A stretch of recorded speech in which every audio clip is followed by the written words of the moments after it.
சென்னை ஆகாஷ்வாணியினுடைய ஒரு எம்ப்ளாயியாக, ஆகாஷ்வாணியினுடைய ஒரு அதிகாரியாக இருந்து ஆகாஷ்வாணிக்கு ஒரு புகழையும் பெருமையும் சேர்த்து கொண்டிருக்கிற திரு ஸ்ரீதர் அவர்களுக்கு, பத்மஸ்ரீ திரு ஸ்ரீதரன் அவர்களுக்கு என்னுடைய மனமார்ந்த வாழ்த்துக்களை தெரிவித்துக் கொண்டு, இன்றைக்கு அவரை பற்றின ஒரு புஸ்தகத்தை வெளியிடுவது என்பது நமக்கெல்லாம் பெருமை.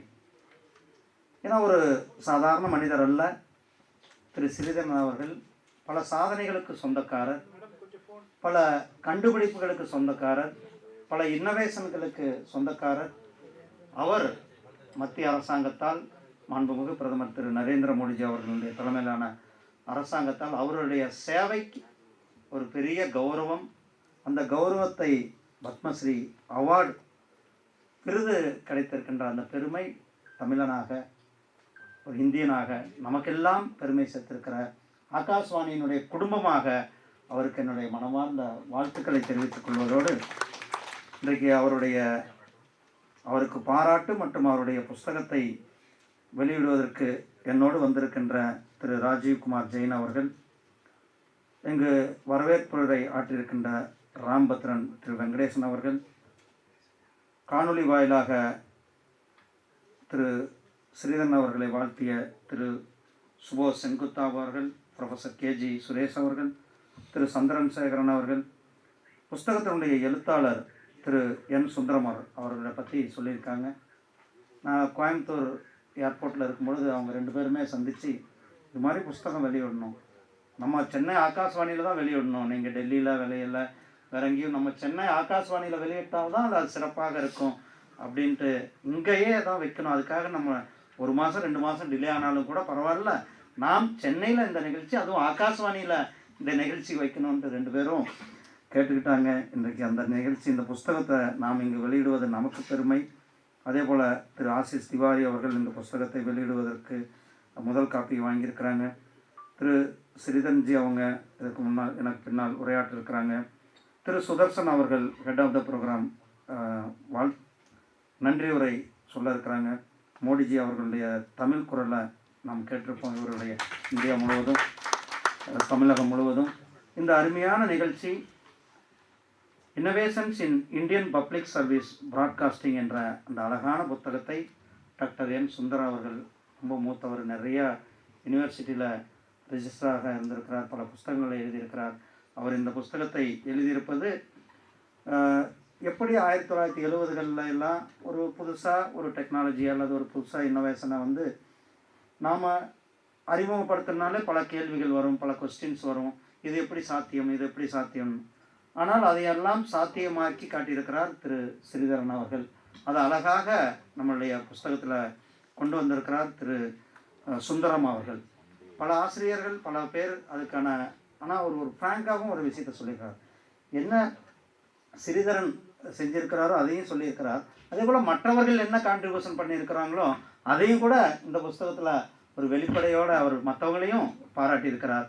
அந்த பெருந்தன்மை திரு சுந்தரம் அவர்களை சாரும். டாக்டர் ஸ்ரீதரன் அவர்கள் நான் ஃபஸ்ட்டு சந்தித்தது ஒரு கம்யூனிட்டி ரேடியோ கான்ஃபரன்ஸில். அப்போ அவர் வந்து அறிமுகப்படுத்திக்கும் பொழுது இவ்வளோ பெரிய சாதனைகளுக்கு சொந்தக்காரராக கிட்டத்தட்ட இன்றைக்கு 1000க்கும் மேற்பட்ட கம்யூனிட்டி ரேடியோஸ் இந்தியாவில் உருவாக்கியிருக்கிறது. அதுவும் கிட்டத்தட்ட இந்த ஒரு 5 ஆண்டுகளில் இந்த கம்யூனிட்டி ரேடியோ சர்வீசஸ் அதிகமாக கொண்டு வந்திருக்கிறோம். அதையே அந்த கம்யூனிட்டி ரேடியோவை முதல்ல ஆரம்பித்தது நம்ம ஸ்ரீதர் ஐயா அவங்க தான். நம்ம சென்னையில் இருக்கிற அண்ணா பல்கலைக்கழகத்தில் முதல்ல இருக்கிற அந்த கம்யூனிட்டி ரேடியோ ஆரம்பித்து வச்சார். இன்றைக்கி ஆசாதிக்கு அமிர்த் மகா உற்சவம் கொண்டாடும் பொழுது நம்ம 750 ரேடியோக்கள் கொடுக்கணும்னு டார்கெட் வச்சு பண்ணோம். இன்றைக்கி கிட்டத்தட்ட 1000 கம்யூனிட்டி ரேடியோக்கள் கம்யூனிட்டி முழுவதும், எல்லா இந்தியா முழுவதும் 1000 நெருங்கி கொண்டிருக்கிற கம்யூனிட்டி ரேடியோக்களாக இருக்கிறது. நீங்கள் எல்லோரும் கேள்விப்பட்டிருக்கீங்க, waves world audio visual entertainment summit 2025 நடந்தது நம்ம மும்பையில். 2 நாட்கள் நம்ம மாண்புமிகு பிரதமர் திரு நரேந்திர மோடிஜி அவர்கள் தொடங்கி வைத்தாங்க. அடுத்த வருஷமும் நடக்குது. அதில் கம்யூனிட்டி ரேடியோக்காக ஒரு நிகழ்ச்சி இருந்தோம். அதில் ஐயா டாக்டர் ஸ்ரீதர் அவர்களை பாராட்டினது நமக்கு பெருமை. அவ்வளோ ஒரு கான்ட்ரிபியூஷன் அவர் கொடுத்துருக்காரு. ஏன்னா கம்யூனிட்டி ரேடியோன்றது ஒரு பெரிய, ஏதாவது டிவி ரேடியோ அல்லது டிஜிட்டல் ரேடியோ, கம்யூனிகேஷன் இல்லாத பகுதிகளுக்கு கொண்டு போய் சேர்த்துறது தான் மக்களை வந்து கடைசி மனிதனையும் கொண்டு போய் கடைசி மனிதனுக்கும் அந்த நம்மளுடைய தகவல்களை கொண்டு போய் சேர்க்கறது தான் கம்யூனிட்டி ரேடியோ. சின்ன சின்ன ஊர்களில் ஒரு 20 கிலோமீட்டர் ரேடியஸ் அளவுக்கு இந்த கம்யூனிட்டி, குறிப்பாக ஒரிசா, ஜார்க்கண்ட், பீகார் இந்த மாதிரி பகுதிகளில், காடுகள் அதிகமாக இருக்கிற பகுதி, கோஸ்டல் பகுதிகளில், மலைகள் இருக்கிற பகுதிகளில், அத்தனை பகுதிகளிலும் அந்த நம்மளுடைய செய்திகளை நம்மளுடைய கம்யூனிகேஷன் ஒரு டூலாக விளங்குவது அந்த கம்யூனிட்டி ஸ்டேஷன், இந்த கம்யூனிட்டி ரேடியோ. அதில் ஒரு தலை சிறந்த பணியை ஆற்றியிருக்கிறது நம்மளுடைய ஸ்ரீதர் அவர்கள். எப்படி மெட்ரோமேன் ஸ்ரீதரன் நம்ம சொல்கிறோமோ, கம்யூனிட்டி ரேடியோனுடைய மேன் நம்மளுடைய ஸ்ரீதரன் அவர்கள்.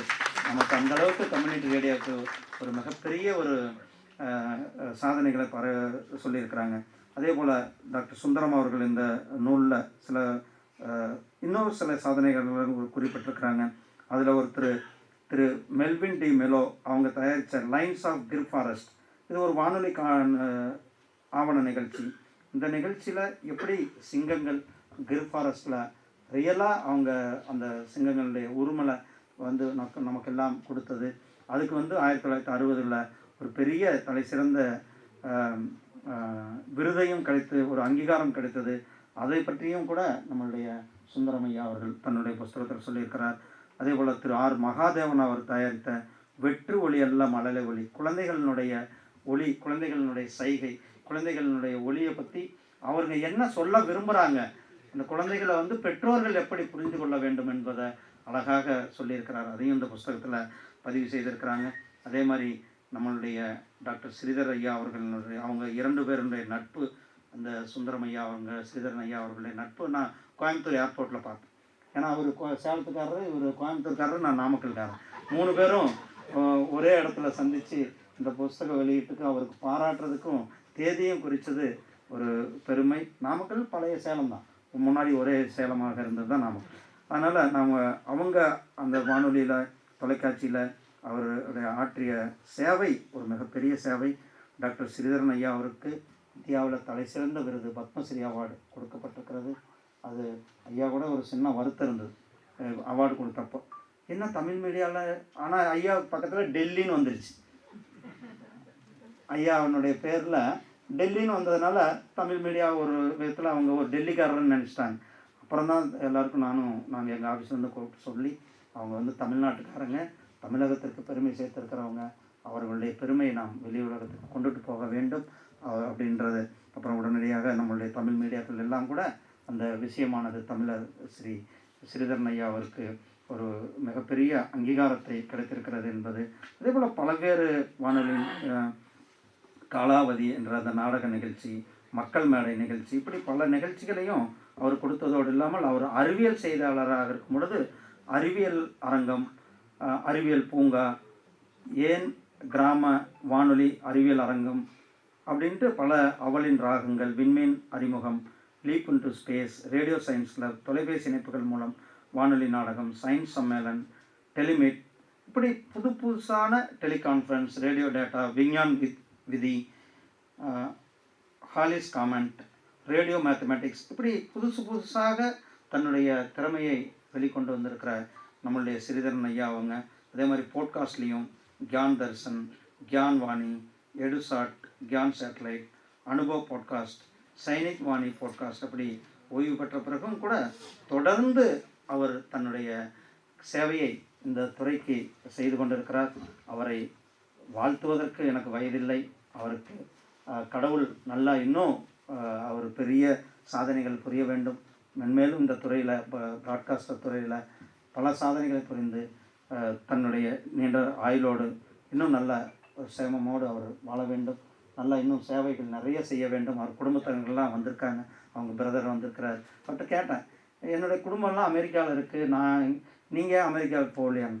இல்லை, நான் வந்து எனக்கு அங்கே போக பிடிக்கல, நான் இங்கே தான் இருப்பேன், இங்கேருந்து மக்களுக்காக சேவை செய்யணும், என்னுடைய துறையில் இன்னும் சாதனைகளை பண்ண வேண்டும் என்று இந்த வயதிலும் கூட அவர் எடுத்த துறையில் தன்னுடைய சாதனைகளை செய்வதற்காக கூடியிருக்கிறார்.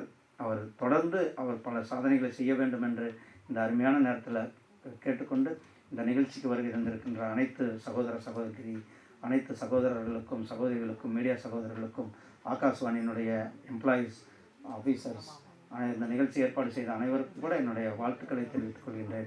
நன்றி, வணக்கம். ஜெய்ஹிந்த், ஜெய் பாரத்.